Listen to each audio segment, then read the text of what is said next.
Hello everyone. So in this video we are going to learn and understand the new chapter that is charge of GST.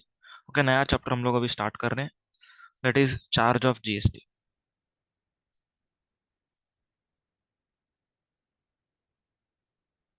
Now first of all let me give you an introduction for this chapter. अभी जो पिछला chapter था उसमें हम लोगों ने सीखा कि कौन से ट्रांजैक्शंस को हम लोग सप्लाई बोलेंगे. ओके, ऐसे ट्रांजैक्शंस जिसमें कंसीडरेशन हो एंड सेकेंडली बिजनेस पर्पस होना चाहिए. Okay, consideration and business purpose, in transactions को हम लोग क्या बोलेंगे? सप्लाई. अभी इस चैप्टर में हम लोग क्या पढ़ने वाले हैं? इस चैप्टर में हम लोग पढ़ेंगे charge of GST. Charge of GST. अब चार्ज ऑफ जीएसटी का मतलब ये होता है कि जो जीएसटी लगने वाला है, ओके, जो भी जीएसटी लगने वाला है ऑन एनी प्रोडक्ट और एनी सर्विस, वो जीएसटी पे कौन करेगा? ठीक है, who is the person liable to pay tax to the government. Okay, government तक पहुंचाने वाला पर्सन कौन होगा, वो हम इस चैप्टर में अंडरस्टैंड करेंगे. ओके, नॉर्मली सप्लायर होता है. कैसे? सप्लायर जीएसटी कलेक्ट करता है रिसिपिएंट से, एंड रिसिपिएंट से जो जीएसटी कलेक्ट हुआ है वो सप्लायर गवर्नमेंट को पे करता है. एकदम सिंपल.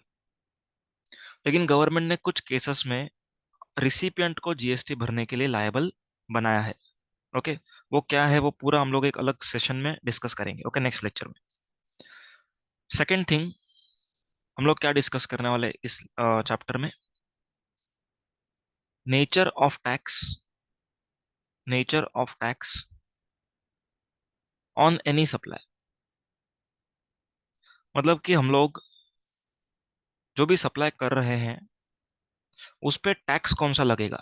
सीजीएसटी, एसजीएसटी लगना चाहिए, या फिर आईजीएसटी लगना चाहिए, या फिर सीजीएसटी यूटीजीएसटी लगना चाहिए?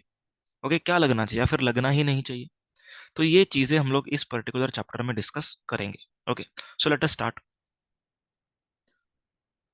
अभी ये जो चैप्टर है इसका जो ब्रॉड ओवरव्यू मैं आप लोग को पहले देता हूँ.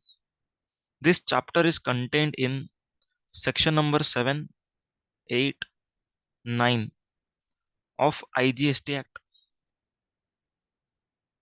section number 5 of IGST Act, section number 9 of CGST Act. Okay, इतने सारे सेक्शंस हैं. Okay, section number 7, 8, 9 of IGST act, section number 5 of IGST act, and section number 9 of CGST act. तो ये पर्टिकुलर लेक्चर में हम लोग section number 7, 8 और 9 of IGST act इसके ऊपर डिस्कशन करेंगे. ठीक है, अभी हम लोग जो सेक्शन नंबर 7, 8, 9 का डिस्कशन कर रहे हैं, ये डिस्कशन क्यों कर रहे हैं वो मैं यहाँ पर हेडिंग लिख रहा हूँ पहले, उसके बाद आपको ऑटोमेटिकली समझ में आ जाएगा. Section number 7 of IGST act deals with interstate supply. Deals with interstate supply. Section number 8 of IGST act deals with intra-state supplies, and section number 9 of IGST Act deals with supply from territorial waters of India. Supply from territorial waters of India. Okay, let us try to understand interstate supply क्या होता है. एकदम layman language में हम लोग अगर बात करें, एकदम लेमैन लैंग्वेज में, अगर आप लोग तेलंगाना को बिलोंग करते हो, ओके, मैंने महाराष्ट्र से आपको सर्विस दिया, so this is a inter state supply. दो अलग स्टेट के बीच में ट्रांजैक्शन हो रहा है, तो इसको हम लोग लेमैन लैंग्वेज में क्या बोलते हैं? Inter state. लेकिन इंट्रा स्टेट का मतलब क्या होता है? सेम स्टेट में सर्विस दिया या फिर सेम स्टेट में गुड्स बेचा, उसको हम लोग लेमैन लैंग्वेज में क्या बोलते हैं? Intra state. तो लेमैन लैंग्वेज को थोड़ी देर के लिए हम लोग साइड पे रखेंगे, और अभी हम लोग पूरा टेक्निकल दैट इज लॉ के लैंग्वेज में बात करेंगे. So let us first begin with section number 7. तो हम लोग सेक्शन नंबर 7 में क्या सीखने वाले? सेक्शन नंबर 7 में ये सीखेंगे कि कौन से ट्रांजेक्शन्स को हम लोग को इंटर स्टेट सप्लाईज डिक्लेयर करना. Okay, section number 7, inter state supplies कौन से ट्रांजेक्शन्स में माना जाएगा. ओके, सेक्शन नंबर 7 के 5 सबसेक्शन है. Section 7(1), 7(2), 7(3), 7(4) and 7(5).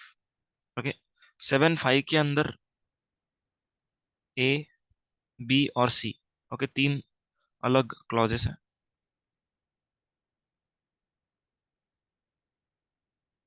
तीन अलग क्लॉजेस है, ओके। तो ये सेक्शन का ये पूरा आउटलाइन है। Section number 7, subsection 1, 7.2, 7.3, 7.4, 7.5।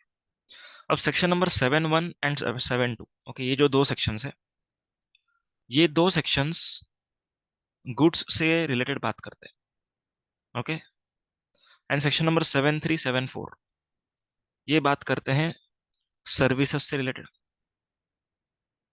Okay. And 7.5 हम लोग एट अप्रोप्रिएट टाइम डिस्कस करेंगे। Late us understand section number 7 subsection 1। Section 7.1 ये कहता है कि जब भी गुड्स का मूवमेंट इंडिया के अंदर है, ओके, जब भी गुड्स का movement is in India, okay, is in India,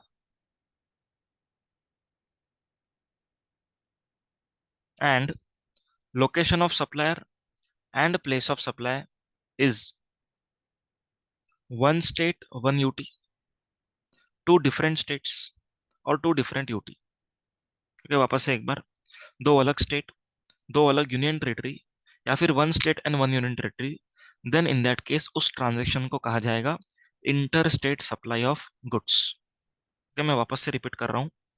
goods का जो मूवमेंट है, गुड्स का जो मूवमेंट है वो इंडिया के अंदर होना चाहिए, ओके। मतलब महाराष्ट्र से राजस्थान, महाराष्ट्र से गुजरात, महाराष्ट्र से तेलंगाना, जो भी है, गुड्स का मूवमेंट इंडिया के अंदर होना चाहिए।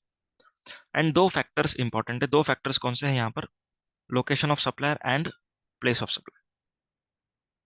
अगर ये दो फैक्टर दो अलग स्टेट रहे, या तो दो अलग यूनियन टेरिटरी रहे, या फिर एक स्टेट एंड एक यूनियन टेरिटरी रहा, तो इस केस में उस ट्रांजेक्शन को कहा जाएगा inter state supply of goods.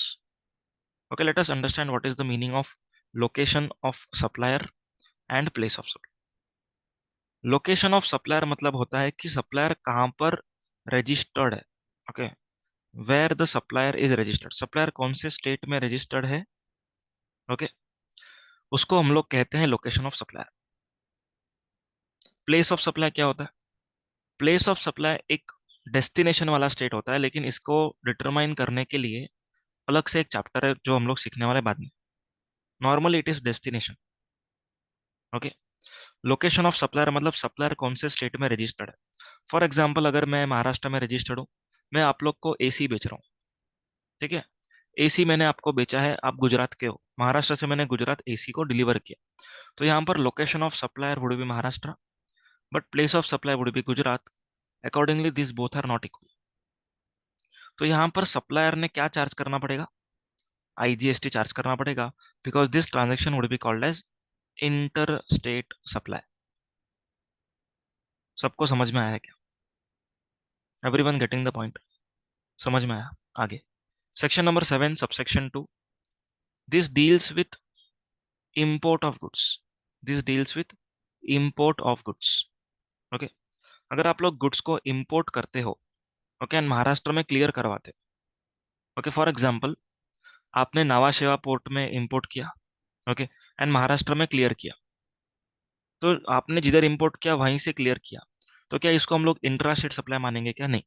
Government क्या बोल रहा है कि import of goods would be treated as inter state supply, ठीक है। Import of goods would be treated as inter state supply. आया समझ में?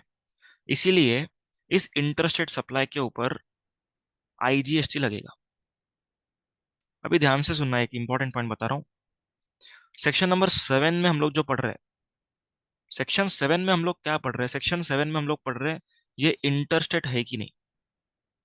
सेक्शन नंबर 7 में क्या पढ़ रहे हैं हम लोग? ये इंटरस्टेट है कि नहीं। अब जो मैं यहाँ पर कह रहा हूँ कि आईजीएसटी लगेगा, आईजीएसटी लगेगा, ये सब सेक्शन 7 में नहीं लिखा है।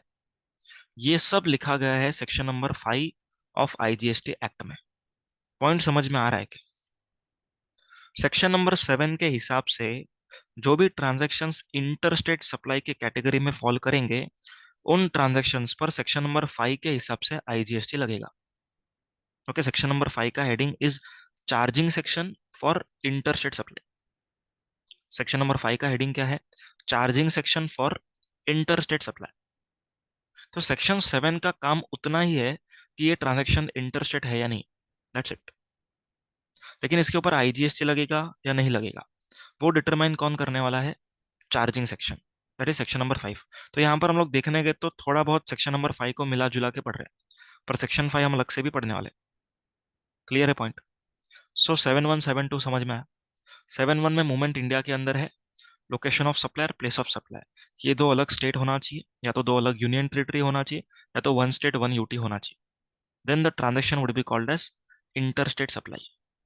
Okay, next 7.2, import of goods. अगर आपने जापान से गुड्स महाराष्ट्र में इंपोर्ट किया, महाराष्ट्र में क्लियर किया, तो आप लोग को ये इंट्रा नहीं कहना है, this transaction would be called as interstate supply.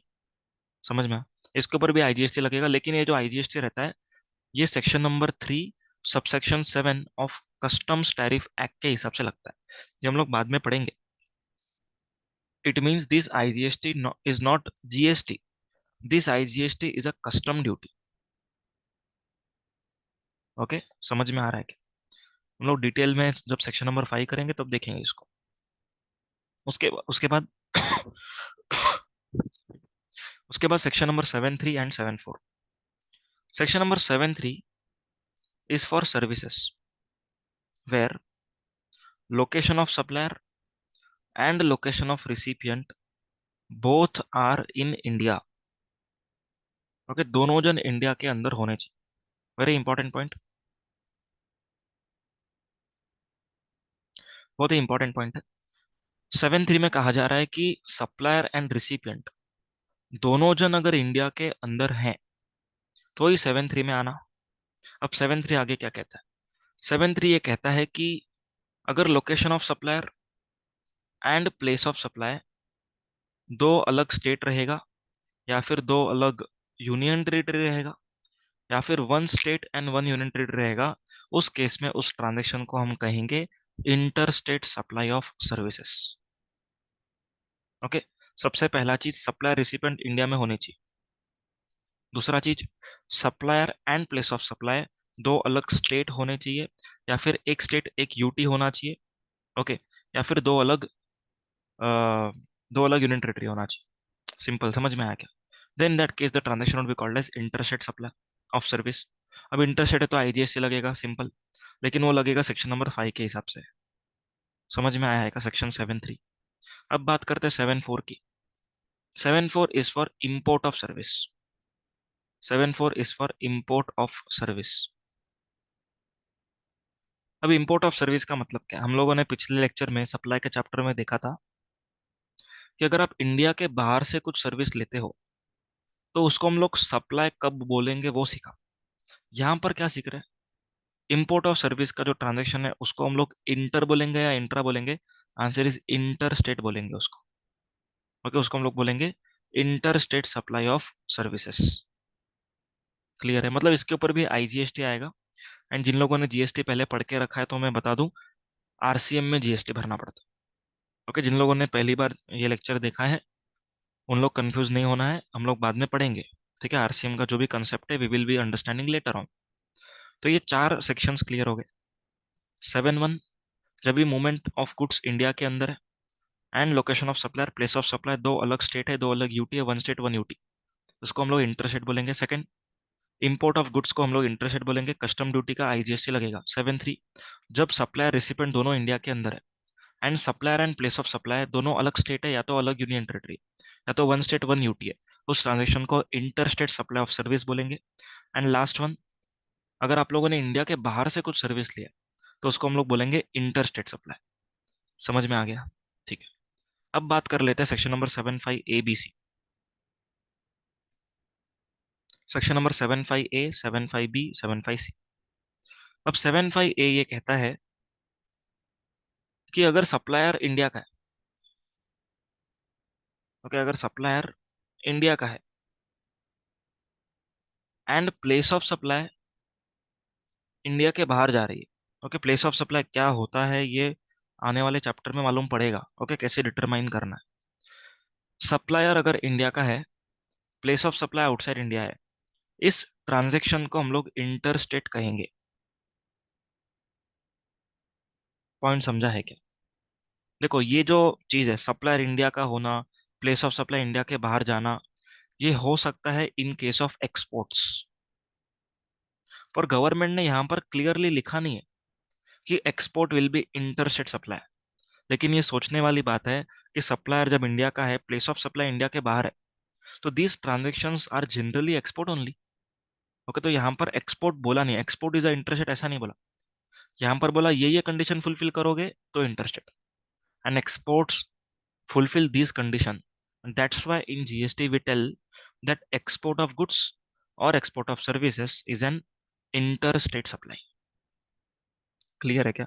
75A ने क्या बोला? सिंपल, सप्लायर अगर इंडिया का है, ठीक है, फॉर एग्जांपल मैं इंडिया का हूँ एंड मैं दुबई के रिसिपिएंट को सर्विस दे रहा हूँ, तो place of supply outside India हो गया। तो इस ट्रांजेक्शन को हम इंटर बोलेंगे। ओके, इसको नो डाउट एक्सपोर्ट भी बोलेंगे, लेकिन एक्सपोर्ट होने के लिए कुछ कंडीशंस है, वो कंडीशंस उसको फुलफिल करना पड़ेगा। ओके, एक्सपोर्ट ऑफ सर्विस का क्या क्या कंडीशंस है यहाँ पर मैं लिख लेता हूँ। एक्सपोर्ट ऑफ सर्विस का कंडीशंस, ये रिफंड के चैप्टर में डिस्कस होगा। ओके, सबसे पहला कंडीशन, सप्लायर इंडिया का होना चाहिए। Second condition, recipient outside India का होना चाहिए। Third condition, place of supply India के बाहर होना चाहिए। फोर्थ कंडीशन, पैसा जो है, ओके, वो रुपीज में नहीं बल्कि फॉरेन करेंसी में मिलना चाहिए, या फिर आरबीआई ने जो भी मोड्स परमिट किया रहेगा उस मोड में मिलना चाहिए। And fifth condition, it should not be distinct person, it should not be the merely establishment of distinct person. Clear है क्या? तो ये पांच कंडीशन फुलफिल करने पर ट्रांजेक्शन को एक्सपोर्ट कहा जाएगा। I hope the discussion is clear. 75B, 75B ये कहता है कि अगर आप लोग एसईजेड को सप्लाई करते हो, या फिर एसईजेड आपको सप्लाई करता है, ठीक है, एसईजेड क्या होता है? SEZ stands for special economic zone. ठीक है, हर स्टेट में एक डेजिग्नेटेड एरिया को वो लोग स्पेशल इकोनॉमिक जोन की तरीके से ट्रीट करते हैं। ओके, क्यों ऐसा? एसईजेड एरिया को वो लोग क्या करते हैं? प्रमोट करते हैं। एसईजेड का मेन पर्पस क्या होता है? टू एक्सपोर्ट गुड्स या फिर सर्विस, जो भी उनका बिजनेस है उसके हिसाब से उनको एक्सपोर्ट्स करना है। इंडिया में उनको फॉरेन करेंसी लेके आनी है। इसीलिए एसईजेड को सारे के सारे टैक्स लॉस में बहुत सारा बेनिफिट मिलता है। ओके, इनकम टैक्स में 10AA अपने पड़ा रहेगा। ओके, इंटर लेवल पे, फाइनल लेवल पे 10AA पड़ा रहेगा। ओके, यहाँ पर भी हम लोग एक्सपोर्ट्स जब पढ़ेंगे रिफंड अंडर जीएसटी, तभी भी हम लोग देखने वाले हैं। ओके, तो आपने अगर एसईजेड को सेल किया या फिर एसईजेड ने आपको सेल किया, ये दोनों ही ट्रांजेक्शन को हम लोग क्या बोलेंगे? ये दोनों ही ट्रांजेक्शन को हम लोग बोलेंगे इंटर स्टेट सप्लाई। सबको समझ में आ रहा है? अब यहाँ पर इंपॉर्टेंट पॉइंट ये है, एसईजेड को अगर हमने सप्लाई किया तो this would be counted as good as exports, मतलब कि इसको गवर्नमेंट बोलती है जीरो रेटेड सप्लाईज। ओके, ये हम लोग रिफंड के चैप्टर में पढ़ने वाले हैं। अगर आपने एसईजेड को बेचा है, मतलब आपने एज गुड एज एक्सपोर्ट कर दिया, तो आपको कोई टैक्सेस पे नहीं करना। लेकिन अगर एसईजेड ने आपको बेचा है, ओके, तो आपको टैक्स पे करना पड़ेगा। ओके, इन सिंपल वर्ड्स, अगर एसईजेड ने आपको गुड्स बेचा है, ओके, तो इन इन गुड्स के सेल को इंपोर्ट ऑफ गुड्स माना जाएगा। ओके, एंड कस्टम ड्यूटी जो बायर रहेगा उसको पे कर। एंड अगर ये सर्विस दे रहा है एसईजेड, तो यहाँ पर इंपोर्ट ऑफ सर्विस मान के उसके ऊपर जीएसटी भरना पड़ेगा रिसिपिएंट को। क्लियर है क्या? तो supplying to SEZ is zero rated. ठीक है, जीरो रेटेड बोला है मैंने, एग्जेम्प्ट नहीं बोला है। There is a very much difference between exempt and zero rated. तो एसईजेड को बेचना is a zero rated supply, SEZ से खरीदना is a import of goods और इंपोर्ट ऑफ सर्विस। समझ में आया है क्या? Okay, 75C, 75C। अब 75C में लिखा हुआ है कि जो ट्रांजैक्शंस सेक्शन नंबर 8 के हिसाब से इंट्रा स्टेट सप्लाईज नहीं है, ओके, एंड सेक्शन नंबर 7(1) से लेकर के 74,75A B के हिसाब से इंटर स्टेट सप्लाई भी नहीं है। ओके, सेक्शन नंबर 8 के हिसाब से इंट्रास्टेट सप्लाई भी नहीं है। सेक्शन नंबर 7 से लेकर के सेक्शन नंबर 7(5)(a)(b) तक इंटरस्टेट सप्लाई भी नहीं। ओके, तो ऐसे ट्रांजेक्शन्स को 7(5)(c) कहता है कि भाई आप interstate, you are interstate supply. Sir इसका कुछ एग्जाम्पल दोगे क्या? इसका एग्जाम्पल मैं अभी दूंगा तो आपको समझ में नहीं आने वाला। तो इसका एग्जाम्पल मैं कब दूंगा? इसका एग्जाम्पल मैं प्लेस ऑफ सप्लाई के चैप्टर में दूंगा। ओके, अभी आपको नहीं समझ में आएगा ये। ओके, क्योंकि प्लेस ऑफ सप्लाई से रिलेटेड है ना ये। तो अभी इसका मैं एग्जाम्पल दूंगा तो आपको समझ में नहीं आएगा। अभी आपको सिंपल याद रखना है, जो ट्रांजेक्शन इंट्रास्टेट नहीं है एंड जो ट्रांजेक्शन्स ऊपर लिखे गए पॉइंट्स के हिसाब से इंटरस्टेट भी नहीं है, उन ट्रांजेक्शन्स को 7(5)(c) इंटरस्टेट सप्लाई मानता है। Okay, understood? ठीक है, तो अपना सेक्शन नंबर 7 कंप्लीट हुआ। अब बात करेंगे सेक्शन नंबर 8 की। ओके, अभी यहाँ पर चार्ट बुक में आ जाओ, यहीं से डिस्कस कर लेते हैं।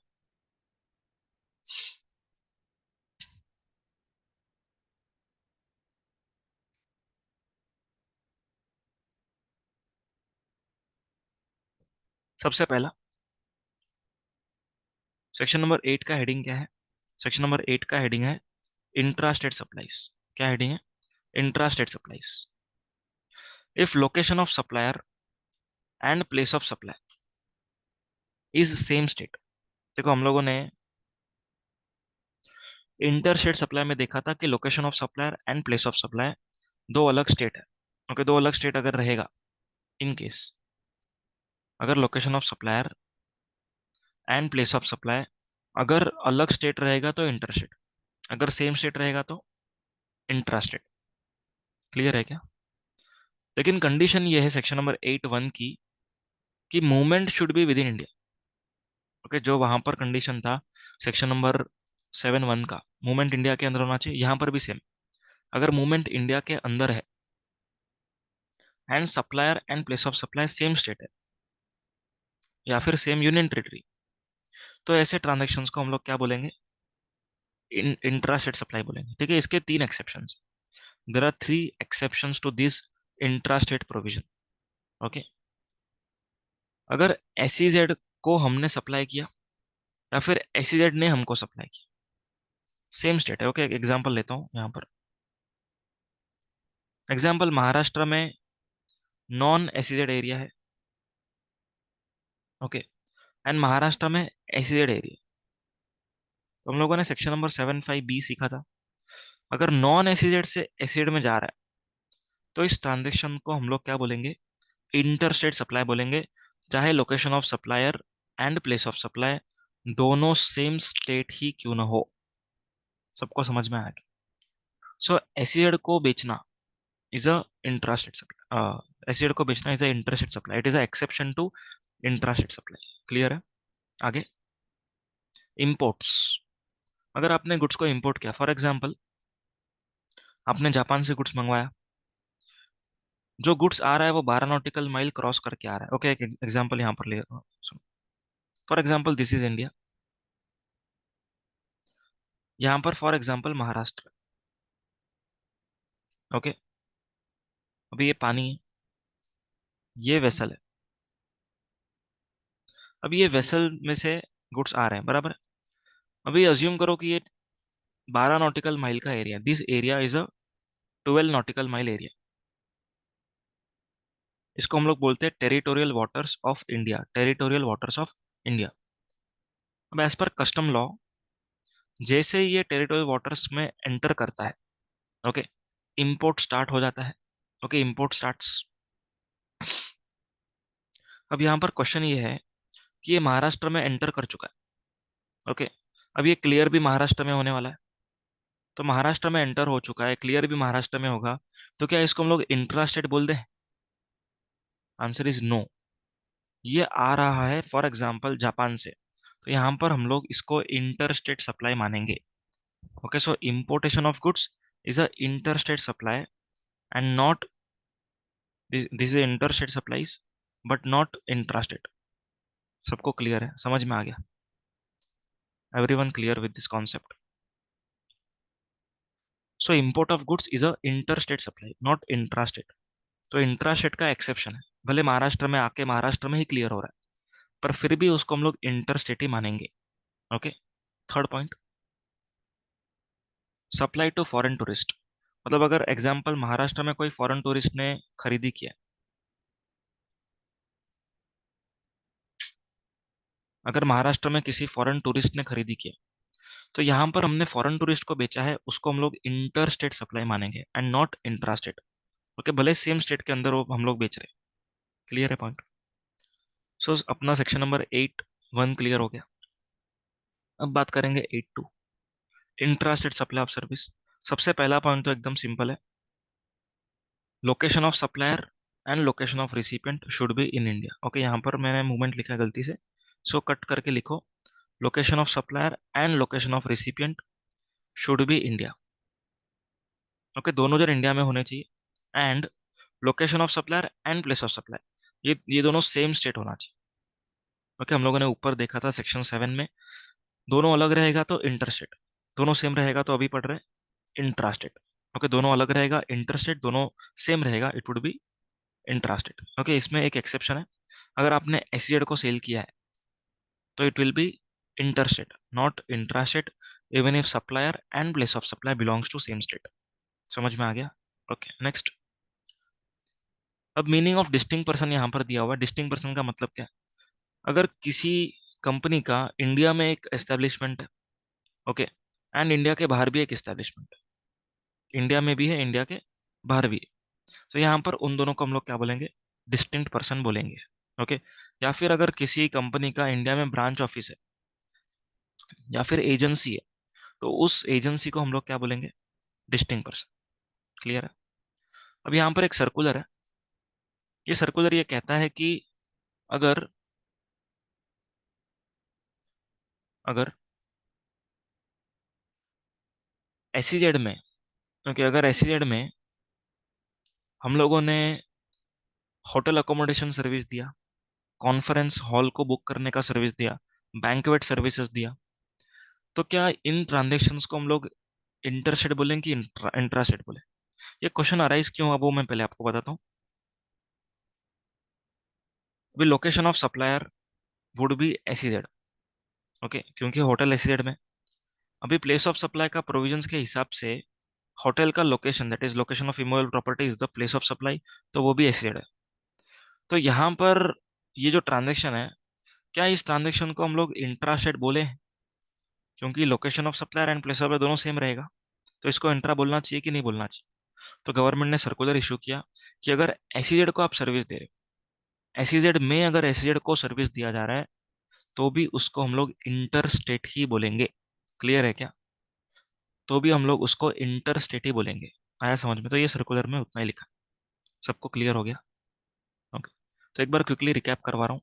सेक्शन नंबर 7 सबसेक्शन 1, अगर आपका मूवमेंट ऑफ गुड्स इंडिया के अंदर है, supplier and place of supply अलग स्टेट है, अलग यूटी है, वन स्टेट वन यूटी है, it would be called as interstate. 7(2) import of goods को इंटरस्टेट बोलना है। 7(3) सर्विसेज, जहां पर सप्लाई रिसिपेंट दोनों इंडिया के अंदर है, location of supplier place of supply दोनों अलग स्टेट, दोनों अलग UT, one state one UT, उसको इंटरस्टेट बोलेंगे। 7(4) इंपोर्ट ऑफ सर्विस को इंटरस्टेट बोलेंगे। 7(5) सप्लायर इंडिया में, प्लेस ऑफ सप्लाई इंडिया के बाहर है, ओके, तो उस ट्रांजेक्शन को हम लोग इंटरस्टेट बोलेंगे। 7(5) एसिड को सेल किया या एसिड ने आपको सेल किया, दोनों ट्रांजेक्शन को इंटरस्टेट बोलेंगे। 7(5) जो ट्रांजेक्शन सेक्शन 8 के हिसाब से इंट्रा नहीं है एंड ऊपर के हिसाब से इंटर भी नहीं है, उस ट्रांजेक्शन को सेक्शन 7(5) क्या बोलेगा? Interstate. Section number 8(1) intrastate supply of goods, movement India के अंदर होना चाहिए, supplier and place of supply same state same union territory होना चाहिए। इसके 3 exception, supply to acid, okay, import of goods and sale to foreign tourist. Next 8(2) is intrastate supply of service, जब supplier recipient दोनों India में है and location of supplier and place of supply दोनों same state है, then the transaction would be called as intrastate supply of service. Clear है क्या? इसका एक ही एक्सेप्शन है, दैट इज एसईजेड को सेल करना या तो एसईजेड ने हमको सेल करना सर्विस का। एस्टैब्लिशमेंट ऑफ डिस्टिंक्ट पर्सन अपन ने समझ में ले लिया, ओके। जो भी एक कंपनी है जिसका इंडिया में एक ब्रांच ऑफिस है, इंडिया के बाहर ऑफिस है, तो उन दोनों एंटिटीज को हम लोग क्या बोलेंगे? Distinct person. Okay, and last one, अगर एसिड में हम लोगों ने एसिड को ही शॉर्ट टर्म अकोमोडेशन या फिर conference banquet hall service provide किया, उसको हम लोग क्या बोलेंगे? इंटरस्टेट सप्लाई बोलेंगे। ओके। अब सेक्शन 9 ऑफ आईजीएसटी एक्ट, अब सेक्शन 9 ऑफ आईजीएसटी एक्ट में लिखा हुआ है कि यहाँ पर शायद कवर अप नहीं किया है, ठीक है सुन लो। सेक्शन 9 ऑफ आईजीएसटी एक्ट में लिखा हुआ है कि अगर आप लोग टेरिटोरियल वाटर से बिजनेस करते हो, यहाँ पर देखो, अगर फॉर एग्जांपल आपका ऑयल एक्सप्लोरेशन का बिजनेस है, ओके, आपका ऑयल वेल यहाँ पर है, here your oil well is there, okay, यहाँ पर ऑयल वेल है, आप लोग यहाँ पर क्या कर रहे हो, बिजनेस कर रहे हो, तो गवर्नमेंट से सेक्शन नंबर 9 के हिसाब से, section number 9 of IGST act, section number 9 के हिसाब से आपको रजिस्ट्रेशन कहाँ पर लेना पड़ेगा, नियरेस्ट अप्रोप्रिएट बेस लाइन वाले स्टेट में, मतलब जो भी आपका ऑयल वेल है उसके नियरेस्ट जो भी स्टेट रहेगा, उस स्टेट में आपको क्या करना है, रजिस्ट्रेशन लेना है, उस स्टेट में रजिस्ट्रेशन है। क्लियर है क्या? So here we complete with section number 7, 8, 9 of IGST act. Thank you so much.